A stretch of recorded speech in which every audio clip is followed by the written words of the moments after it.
I don't think we've ever tried to talk to somebody who's climbing Mount Everest live on the news, but we're going to attempt to do that right now. An incredible story here. A couple from Newport Beach attempting to climb Mount Everest. They've reached 21,500 feet, and they're prepared for the next leg of their journey up to the summit. Dr. Bruce first told us about Paul and Denise Fejtek. Earlier this month, training in the local mountains for their climb of Mount Everest. It's all to raise money for disabled athletes. This really is an amazing story. Paul has some sort of nerve damage in his right arm and his shoulder, which means he doesn't really have a strong grip. So he actually made a special claw, which he fashioned with a hook from Home Depot to help him grip the rocks and the ledges there. They headed to Nepal on Easter, and right now they're at the base camp, which is a tent city where climbers prepare to scale the summit. Paul and Denise are joining us live right now via satellite phone. Paul and Denise, Colleen and Chuck here. Can you hear us?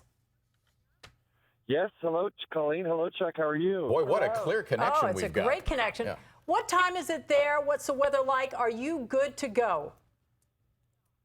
Well, it's about 6:30 in the morning here at 17,500 feet in Nepal at the base of the Khumbu Icefall.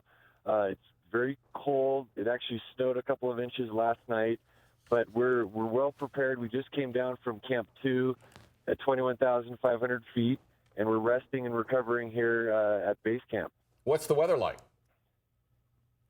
The weather is good now. This morning is absolutely gorgeous. The sun's just coming up over Nuptse, and it's beautiful. There's a blanket of snow everywhere, but it's a particularly nice morning because yesterday afternoon, 23 of our friends and family, part of our Everybody to Everest group, came into base camp. They've been raising money for the Challenged Athletes Foundation, and they spent the night here last night with us. We had a great dinner, and we're having a puja ceremony with the entire group this morning, and we're really excited to have them all here.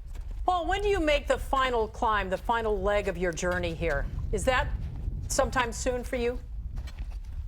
Yes, it's pretty soon. We have a couple of days rest here, then we're going to head back up through the Khumbu Icefall again, which is one of the very dangerous parts of the climb, and we'll go up to Camp 3 at about 24,000 feet and then come back down once again, and then we'll be looking at the weather forecast and be planning for our summit push, which will probably be within a couple of weeks. It's really hard to say what the weather is like, and we're preparing ourselves and adjusting to the altitude, which is always a difficult thing, climbing Mount Everest and generating red blood cells and getting yourself in physical and mental position to do this. Paul and Denise, what about the obvious danger in something like this?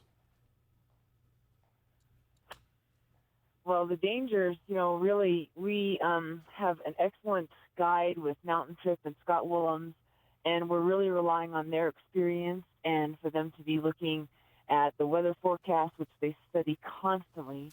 And, we really feel like we have been training very hard. And, of course, there's some inherent risk with everything, and we're hoping that Mother Nature and that we will be blessed with good fortune along the way. Well, Paul and Denise, we certainly wish you well. We hope you check in with us again. What's amazing talking to you is even at the altitude, neither one of you sounds like you're breathless. And, a lot of people think, when you're 10,000 feet, even sitting down and having a conversation is so difficult. So, again, all the luck, Paul and Denise, and we'll talk to you soon. Thank you. We appreciate your support very, very much. Thank you both. Take care. Such an amazing call there, and so clear. It is. On their way to Mount Everest. We're going to hear more from them, too. And if you're heading out the door for dinner tonight, wait. You're going to want to see